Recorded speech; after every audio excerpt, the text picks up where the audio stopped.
Acknowledge that we are gathered on the unceded territory of the Algonquin and the Sinabeg people. 3 minutes ago, the royal family clicked send on a statement that no one, absolutely no one, expected. This revelation has far-reaching consequences for the monarchy's future, not merely changing popular opinion. Phones are humming across London's newsrooms, helicopters are flying above Windsor, and within those palace walls, the same individuals who once moved like clockwork now scurry in quiet terror. This was more than simply a royal update. It was a bombshell. For weeks, murmurs had accumulated like pressure beneath the surface. Camilla's unexpected cancellations, Charles' public quiet, Anne's obvious distress at a recent charity event. Each moment was a clue. Something was not right. However, nothing was verified as is customary for the royals. Nothing ever is until now, and now it's official. The monarchy, as we know it, cautious, conventional, based on chilly decorum and veiled conversations, has taken a dramatic, unexpected turn. And who was at the core of this shift? Not King Charles, not Camilla. However, the very individuals the public has secretly pushed to assume the reins are Prince William and Princess Catherine.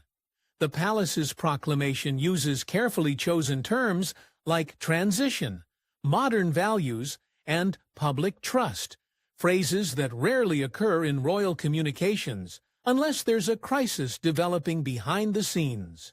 However, experts claim this was not a light nudge.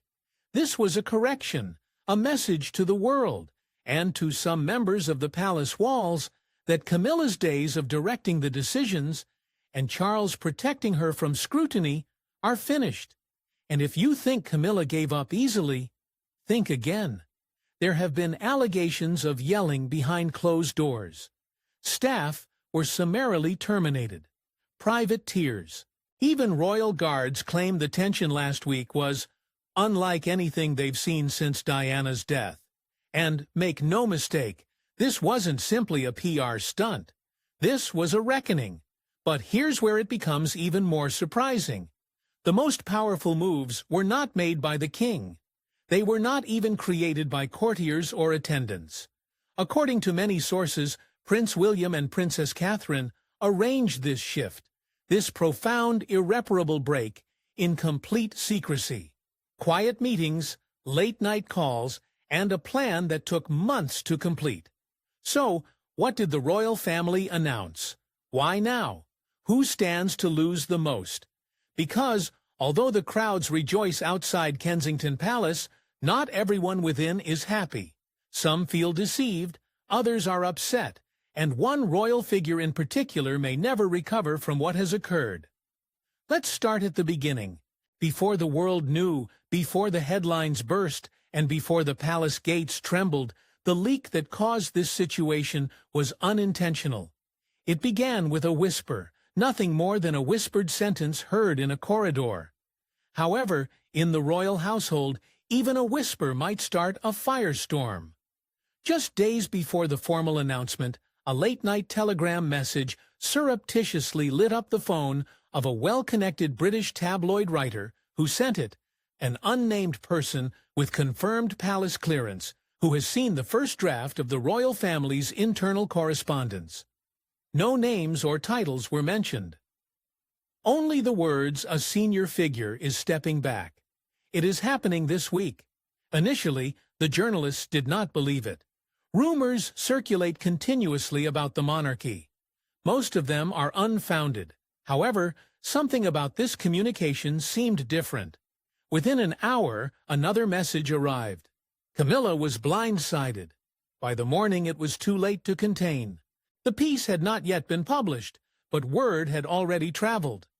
The editors hurried to confirm. WhatsApp groups for royal journalists went crazy. The paparazzi parked outside Clarence House. Inside the palace, aides scrambled.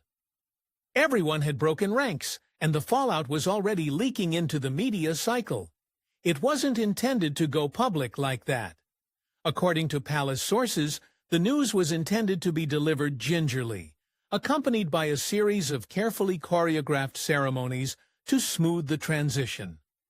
Kate and William were supposed to attend a family charity banquet. Camilla was supposed to make a solo appearance in Somerset, and Charles was supposed to issue a discreet statement expressing his unshakable faith in continuity. But suddenly, the timeline had imploded under the weight of the leak. What had taken months to organize came undone in a single night. Behind the scenes, emergency meetings were held on all royal estates.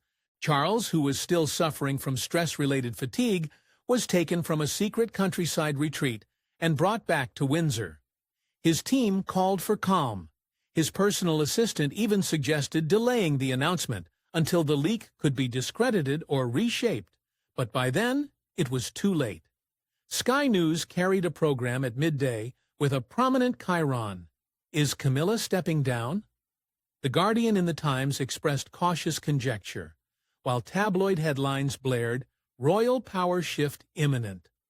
Televisions inside an East London community barbershop blazed with frantic tickets. Social media became electrified. #Camilla out and #modern monarchy was trending on Twitter within hours.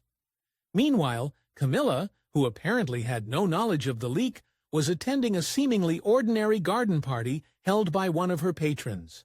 But something seemed odd. Her smile wavered. Her security got clearly tighter. One video footage from the occasion shows her staring at her phone in the middle of a discussion, her lips contracting and her eyes narrowing. She departed the event 45 minutes early, without explanation. Later that night, the palace issued a one-sentence rebuttal. The royal household has no comment on media speculation. However, silence simply made matters worse.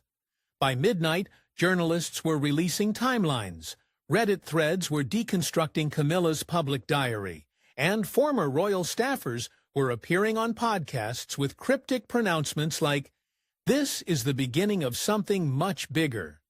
Perhaps most damning of all was the photo that surfaced the next morning, a long-range lens photograph of William and Kate leaving Kensington Palace at 2:12 a.m. Expressions somber and gaze forward. No grins, no waves, there's no royal SUV entourage. Only the future king and queen were driving themselves in a midnight Range Rover heading for Windsor. Those paying attention received a clear message. This was not a rumor, it was genuine. And whatever was coming, the Cambridges were already preparing to manage it. The next day, royal servants revealed that internal communication systems had been shut down. All briefing materials were confined to senior aides alone. One source put it best: the palace was in complete lockdown mode. Phones were being monitored. Everybody was walking on glass. Less than 48 hours after the initial leak, the royal family broke their silence with a public declaration that would challenge the monarchy's fundamental basis. But by then, the harm had already been done, and Camilla's countdown had begun. While the palace was urgently attempting to extinguish flames, Prince William and Princess Catherine remained unusually calm. They issued no remarks, made no public appearances, and did not respond to press requests. Behind the scenes, however, they were not simply watching, they were in the lead. According to insiders close to the royal family, William and Kate have been planning this move for months, if not years. And it had nothing to do with vengeance or personal vendetta. This was about stability, heritage, and the destiny of a fading monarchy. One staffer plainly stated the couple's mindset. They're not trying to burn bridges. They're striving to create something that will last. The disclosure may have hastened the schedule, but it did not change the purpose. William and Kate had secretly devised a strategy to transfer public-facing roles, realign royal titles, and most controversially, remove Camilla from the public sphere without causing a constitutional crisis. Every step was planned out. Each ally is carefully positioned, and Charles, who was apparently more reclusive than ever, had granted his conditional blessing months before, during a secret Sandringham retreat. For William, it was more than simply the optics. It was about trust. Recent polls revealed a dramatic drop in public trust, following multiple scandals, ranging from Charles's opaque finances to Camilla's dubious ties with media insiders. Younger generations in particular expressed dissatisfaction with the monarchy's rigidity and outmoded image. Nonetheless, William realized that a return to transparency would be the most effective way to rescue the crown, to compassion, to a legacy his mother had once attempted to establish, which Kate now carries with calm elegance. According to sources, Kate underlined that the shift needed to be non-confrontational, yet clear. Not a war, but a handover. One palace source even stated, Kate's touch was everywhere. The tone, timing, and even the phrase used in the final sentence were all her fingerprints.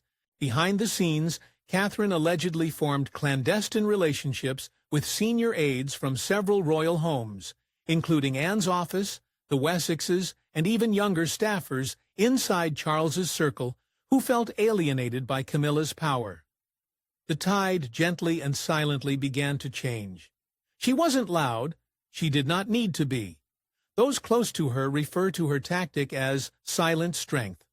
She understood how to wait, how to read a room, and, more significantly, how not to react.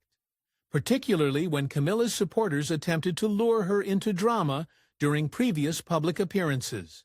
She maintained her composure, focused on the long game, and gained respect not by demanding it, but by embodying it. According to one royal expert, Kate does not need to scheme. She only needs to stand there and be herself, and it is more dangerous to Camilla than any headline.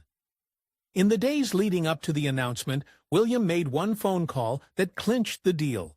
He went out to his aunt, Princess Anne, not to ask permission, but to warn her, "This is occurring. It is time." Anne, known for her bluntness, allegedly did not protest. She just said, "Just make sure you're ready for what follows." As the dust from the spill settled, it became evident that William and Kate had not responded to a crisis. They had proceeded with purpose, calmly and deliberately. This was hardly a chaotic situation. This was strategy. What's the next move? Camilla wouldn't have said that. It would not even come from Charles. The palace made the following step, which may have been the most significant of all, and it would be heard all around the planet. Camilla never intended to remain in the dark.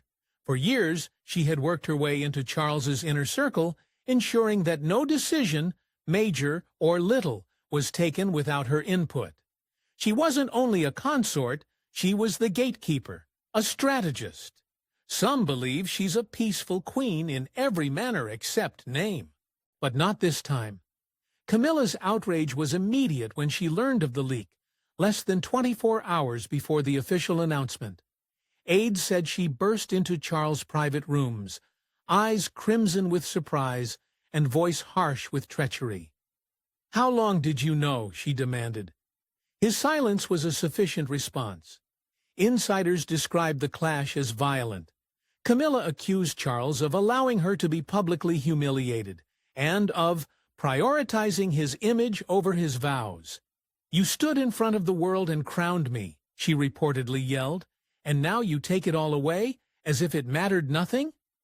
Camilla wasn't having it. She had seen the language of the drafted statement and knew what it meant. No more public use of Queen, no more solo engagements, and no more shaping royal messaging through her tight network of editors and PR loyalists. Charles tried to reassure her that this was only a strategic adjustment, a shift in roles, not in value. It was exile, veiled in formality. "This is Kate," she said. "She's been waiting for this moment, and now you're handing it to her with a silver spoon." Camilla's longtime advisor, Fiona Shelburne, tried to intervene, suggesting a coordinated response to reclaim the narrative. But Camilla was past that. This wasn't about narrative anymore. It was about legacy. She had clawed her way back from decades of public scorn, survived the Diana years, and withstood being the most hated woman in Britain. And now, after finally being crowned queen consort, after standing beside Charles on that golden balcony, she was being erased. She knew who to blame. Later that evening, Camilla summoned her closest media contacts. Normally guarded, Camilla was reportedly blunt, almost reckless. One editor described her mood as volcanic, and she didn't speak in half-truths. She warned, "They think this will protect the monarchy, but mark my words, they will all regret it." Camilla had been the monarchy's unofficial gatekeeper of press connections for years, and now she was threatening to pull it down piece by piece. Her statements reverberated throughout the press corps. The following morning, she canceled 2 important public appearances without explanation. Her schedule, formerly full of carefully managed commitments, was suddenly empty. Staffers were tight-lipped.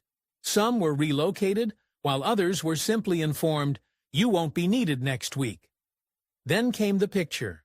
Camilla left Clarence House soon before dawn. No royal car, no entourage, just her. Clothed in black, gripping her purse so tightly it made her knuckles white. Her expression told everything: rage, anguish, betrayal. A queen in title, but no longer in authority. This wasn't just a power transfer, it was a reckoning. Camilla wasn't going away easily. She had one more card to play, and she wanted the royal family to know that if they thought removing her from the stage would be easy, they had completely misjudged her. Because Camilla emerged from controversy by being cutthroat, not gentle, and now she had nothing to lose. At precisely 11 a.m. London time, the royal family's official social media accounts issued a message that stunned the world. No ceremony, no press conference, just a single statement, cold, precise, and heartbreaking in its finality. Effective immediately, Her Majesty Queen Camilla will no longer carry out solo public engagements or act in an official capacity as Queen Consort. Future engagements will be led by their Royal Highnesses, the Prince and Princess of Wales. It was the type of statement that calls for stillness, and even the tabloids were at a loss for words for a few minutes. The remark continued on, employing elegant language with a terrible implication, as we continue to modernize the crown in line with the evolving values of the United Kingdom and Commonwealth. To ensure long-term stability and trust in our constitutional duties, and with the full support of His Majesty the King, there was no acknowledgement of Camilla's decades of allegiance, no appreciation to her service, and not even a syllable honoring her involvement in the coronation less than a year ago. It was a diplomatic erasure. And what's the most terrifying line? This decision reflects a necessary rebalancing of public roles within the royal household. Those 5 words, necessary rebalancing of public roles, hit like a thunderclap. It wasn't just a removal, it was a degradation, a stripping of prestige that made it plainly clear the monarchy's future was no longer with Camilla, but with William and Kate. Breaking news was broadcast within minutes by news sources all over the world. Camilla out, royal power shift confirmed. Crown passed to William and Kate in stunning palace statement. British citizens gathered outside Buckingham Palace, many in tears, others clapping, and polls showed a staggering 68% approval rating for the decision within the first 2 hours. Young people in particular expressed relief. "It finally feels like the monarchy is listening to us," one woman told BBC reporters. However, anxiety existed underlying the celebration. Notably, the statement made only one indirect reference to King Charles, quoting him as offering his support without a signature or video message. Rumors swirled that he was too ill or too conflicted to speak publicly. Some speculated that his absence from the rollout was more than symbolic. It hinted at an internal struggle far deeper than the palace was admitting. More tellingly, William and Kate remained silent for the remainder of the day, with no picture opportunities, balcony waving, or jubilant gestures. Their quiet was powerful and strategic, as this was not a victory lap, but rather a handoff. Later that evening, palace sources released the unused speech Camilla had prepared for an upcoming women's health event. It had been changed 3 times, each draft attempting to save her public position, but it was never given. She never had the opportunity. Rather, the monarchy had spoken for her. Camilla's name, once deeply ingrained in the monarchy, was now disappearing. The question was no more, what just happened? But, who will be next? If the palace could treat a crowned queen consort like this, no one, not even Charles, was immune from what was to come. While many of the public celebrated the palace's beautiful transformation, not everyone inside the monarchy was clapping. One figure, famed for her calm and unflinching devotion, was apparently anything but silent behind closed doors, Princess Anne. From the minute the news was made, Princess Anne's itinerary began to alter.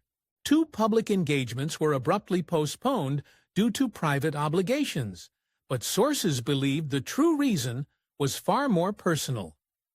Anne was furious. Those closest to her characterized the Princess Royal's response as cold fury.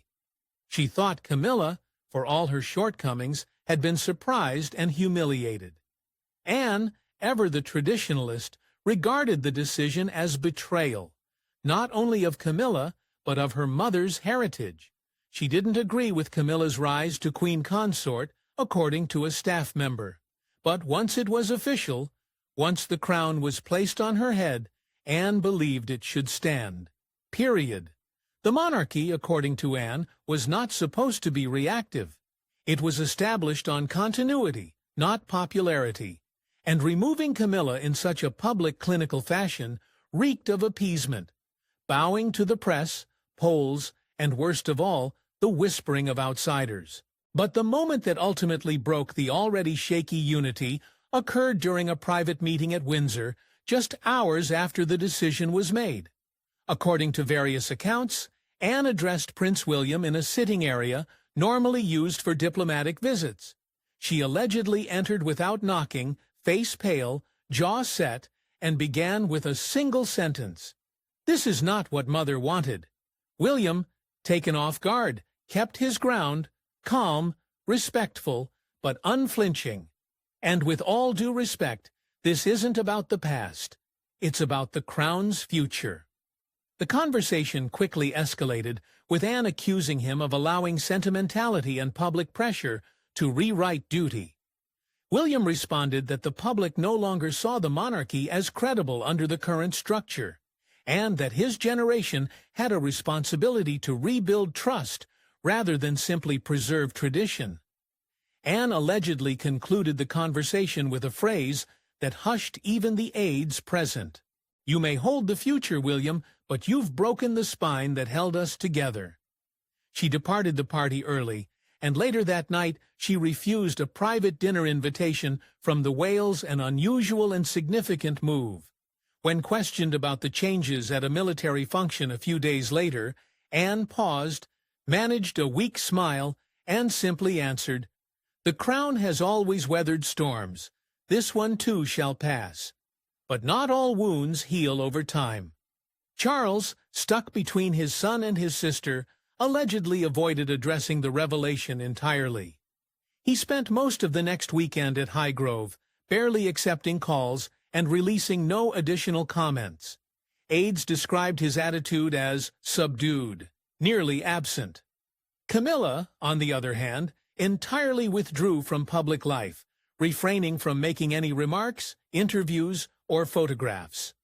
Her silence became her strongest protest. Anne's reaction sent a clear message. Not every royal supported the new order, and while she wouldn't launch a public war, her silent opposition weighed heavily, especially among those in the palace who remembered the days when the late Queen's word was law. Because Anne wasn't only speaking for herself, she spoke for the past and warned the future. "You may alter the titles and move the emphasis, But you cannot rewrite the monarchy without inflicting severe, enduring scars. As the dust settles on one of the most astonishing pronouncements in royal history, one reality is clear. The monarchy has changed forever. Camilla, once crowned and celebrated as queen consort, has vanished from public life almost overnight. There was no farewell tour or ceremonial handover, just a single sterile statement that erased decades of reinvention in under 200 words. Whether she deserved it or not is now irrelevant. The crown has spoken, and it chose to look ahead.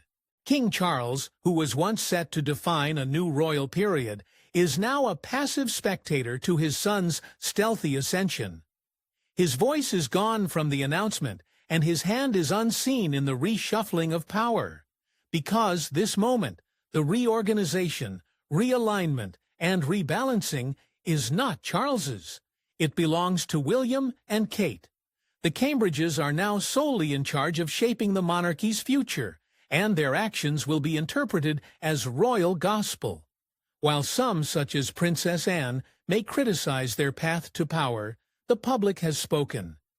Many people regard William and Kate as an opportunity to rebuild something long considered lost, a royal family in which they can once again have faith. They want openness, not tradition for the sake of tradition, but obligation, anchored in decency.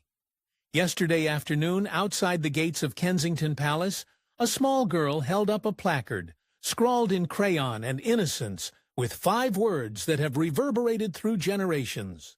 Diana would be so proud.